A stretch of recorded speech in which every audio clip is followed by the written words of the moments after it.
नमस्कार। मराठों को लुटेरे कहने वाले अंग्रेज इतिहासकारों को आईना दिखाने वाले एक प्रसंग का उल्लेख यहाँ करना उचित होगा। एक प्रभावशाली मराठा सरदार बिसाजी पंत लेले ने अंग्रेज़ों के जहाज़ लूट लिए तो अंग्रेज़ फरियाद लेकर न्यायाधीश राम शास्त्री के सम्मुख उपस्थित हुए। उन्होंने न्यायासन के सम्मुख बिसाजी पंत को बुलाया, परंतु वे नहीं आए। इस पर शास्त्री ने आदेश निकाल दिया कि उन्हें जंजीरों से जकड़कर न्यायासन के सामने लाया जाए।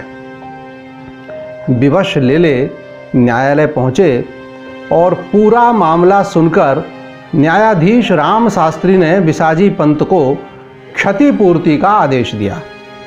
लेले ने नाना फड़नीस और सखाराम बापू के माध्यम से यह मामला पेशवा के सामने तक पहुंचाया और कहा कि राम शास्त्री ने स्वयं पेशवा का अपमान किया है। इस पर पेशवा का पहला सवाल हुआ कि आपको इस लूट का आदेश किसने दिया और क्या आपने यह लूट सरकारी खजाने में जमा की है?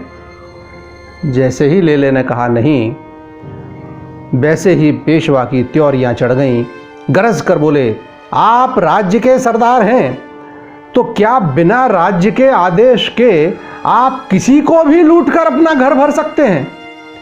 हम केवल शत्रु पक्ष को लूटते हैं और वह भी राज्य की कोष व्यवस्था के लिए, जबकि अंग्रेज यहाँ व्यापार करने आए हैं और अभी तक उन्होंने ऐसा कोई कार्य नहीं किया जिससे उन्हें शत्रु माना जाए।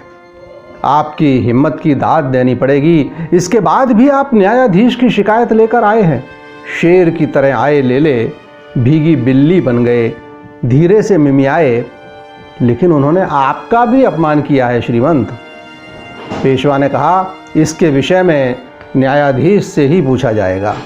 और पूछा भी तो राम शास्त्री ने बताया कि लेले जी ने भरी सभा में आपके नाम का उल्लेख करते हुए न्यायपीठ पर प्रभाव जमाने का प्रयास किया तो उन्हें समझाइश दी गई। श्रीमंत पेशवा पर आपका प्रभाव होगा, उसका उपयोग यहाँ करने का कोई कारण नहीं है। स्वयं पेशवा की सिफारिश भी आपके दंड में कोई परिवर्तन नहीं कर सकेगी।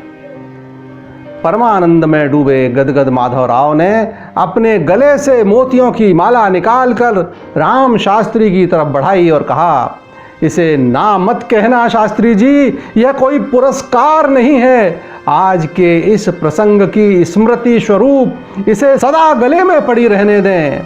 शास्त्री जी, आपकी न्याय व्यवस्था में हम कभी कोई हस्तक्षेप नहीं करेंगे। भाव विभल शास्त्री बोले, आप जैसा स्वामी हो तो राम शास्त्री तो एक क्या कई पैदा हो सकते हैं। यह वह समय था जब मैसूर में हैदर अली शक्तिशाली हो रहा था, किंतु महाराष्ट्र में छत्रपति शिवाजी महाराज के दो वंशज सतारा और कोल्हापुर में रहते हुए एक दूसरे के प्रति वैमनस्य पाले हुए थे, तो नागपुर के भोंसले इन दोनों को हटाकर स्वयं छत्रपति बनने की उधेड़-बुन में जुटे हुए थे। ऐसे में सत्ता सूत्र संभाले पंत प्रधान पेशवा माधवराव ने ही जिम्मेदारी संभालते हुए हैदर का मुकाबला करने की ठानी। काका रघुनाथ राव आनंदवल्ली से पुणे लौट आए थे और राग रंग में मस्त थे। उन्होंने इस मुहिम में साथ चलने से असमर्थता जताई तो पेशवा अपने विश्वस्त सरदारों गोपाल राव पटवर्धन, मुरार राव घोरपड़े, बिंचुरकर, नारोशंकर और छोटे भाई नारायण राव के साथ अभियान पर निकले। सतारा और कोल्हापुर दोनों जगह के छत्रपतियों और कोल्हापुर की राजमाता जीजाबाई को प्रणाम कर वे हैदर से मुकाबला करने आगे बढ़े। रट्टेहल्ली नामक स्थान पर हैदर ने मुकाबला करने की कोशिश की, किंतु उसे पलायन करना पड़ा। अगर असमय आई आंधी ने उसकी मदद न की होती तो वह पेशवा सेना की गिरफ्त में ही आ जाता। उसने समीपवर्ती अनबड़ी के जंगलों में शरण ली, जबकि उसने अपनी एक टुकड़ी को पेशवा के सहयोगी सावनूर के नवाब को घेरने भेज दिया ताकि मराठा सेना से उसका पीछा छूट जाए। किंतु पेशवा ने भी तुर्की बतुर्की जवाब दिया और उसकी घेरेबंदी जारी रखते हुए गोपाल राव पटवर्धन को सावनूर बचाने भेजा और वे सफल भी हुए। उसी दौरान दो विचलित कर देने वाले समाचार पेशवा को मिले।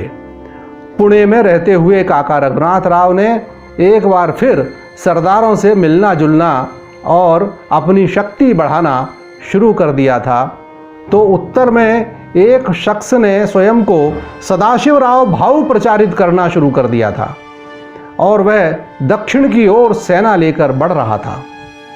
वही सदाशिवराव जिन्हें पानीपत के युद्ध में मृत मान लिया गया था, किंतु शव न मिलने के कारण उनकी पत्नी पार्वती बाई ना तो सती हुई और ना ही उन्होंने स्वयं को विधवा ही माना।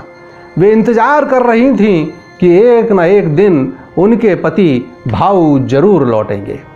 अतः ये दोनों ही समाचार पेशवा को विचलित करने वाले थे। घेरेबंदी को 4 महीने बीत गए। वर्षा काल समाप्त हो गया। फिर स्थिति यह बनी कि वर्धा नदी के एक ओर हैदर की छावनी थी तो दूसरी ओर पेशवा सेना मोर्चेबंदी में जुटी थी। एक सुबह अकस्मात हैदर की सेना पर गोले बरसने लगे। उनमें भगदड़ मच गई। हुआ यूं कि पेशवा ने स्वयं एक ऊंची पहाड़ी ढूंढ निकाली थी और रातों रात उस पर तोपें पहुंचा दी थीं।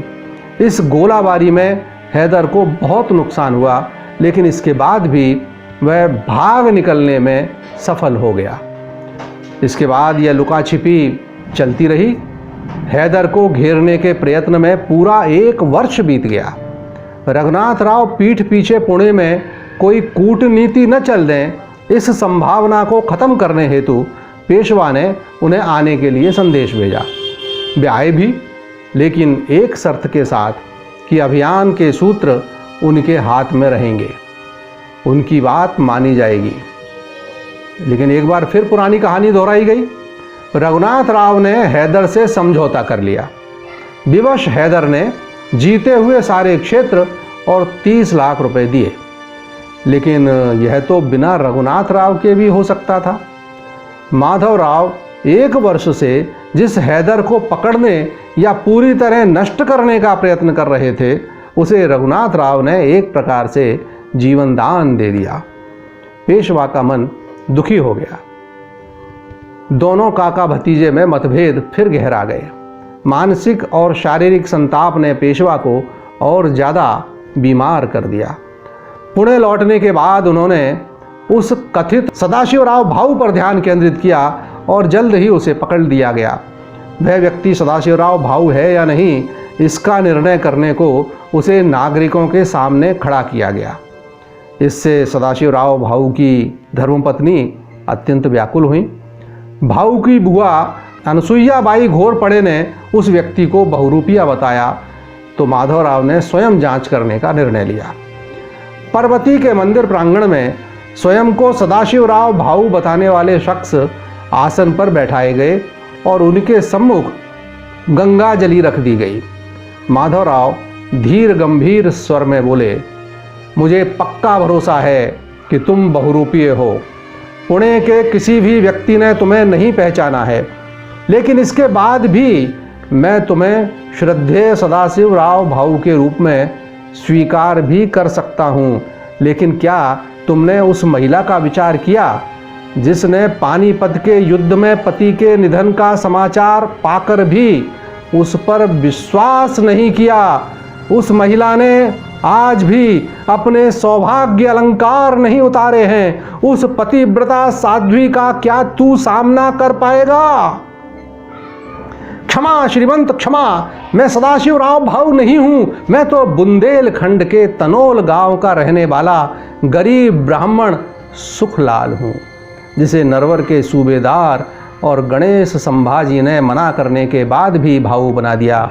आप चाहें तो मेरे गांव में मेरे घर के लोगों से सच्चाई का पता लगा सकते हैं।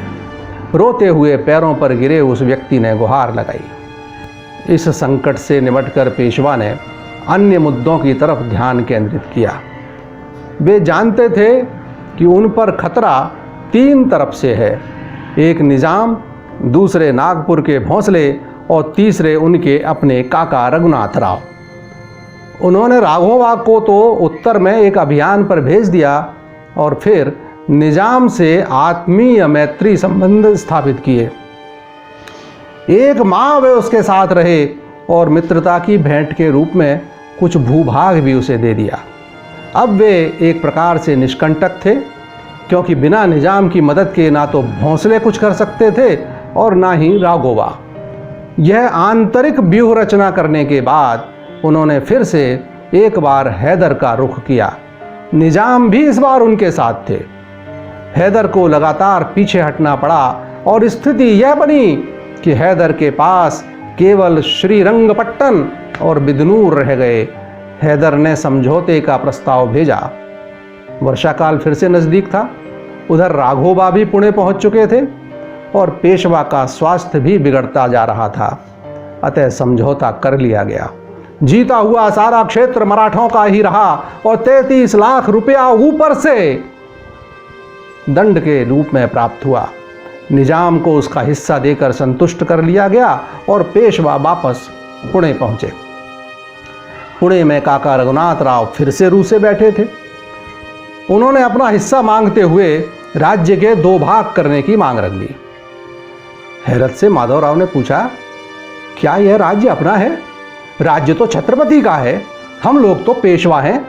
अगर यह पद आपको लेना है तो आप ले लीजिए, उसके लिए कभी इनकार नहीं है। इतना कहते कहते माधवराव को खांसी आने लगी। वे लड़खड़ा भी गए। राघोबा ने उन्हें संभालने की कोशिश की तो उनके हाथ को हटाते हुए वे अपने महल की तरफ बढ़ गए। दूसरे दिन रघुनाथ राव पुणे छोड़कर फिर आनंदवल्ली चले गए और अपने पक्ष के सरदारों को इकट्ठा करने में व्यस्त हो गए। यह समाचार पाकर पेशवा ने भी आर पार का निर्णय कर लिया और पूरी तैयारी के साथ चढ़ाई कर दी। लेकिन युद्ध की नौबत नहीं आई। मध्यस्थों के बीच दादा का 25 लाख का कर्ज चुकाने का वायदा माधवराव ने किया और दादा ने भविष्य में राजनीति न करने का वायदा किया। लेकिन क्या वह वायदा पूरा हुआ? यह प्रसंग अगले अंक में। अगला अंक आप कभी नहीं भूल पाएंगे अगर देखेंगे सुनेंगे तो। यह मेरा दावा है। नमस्कार।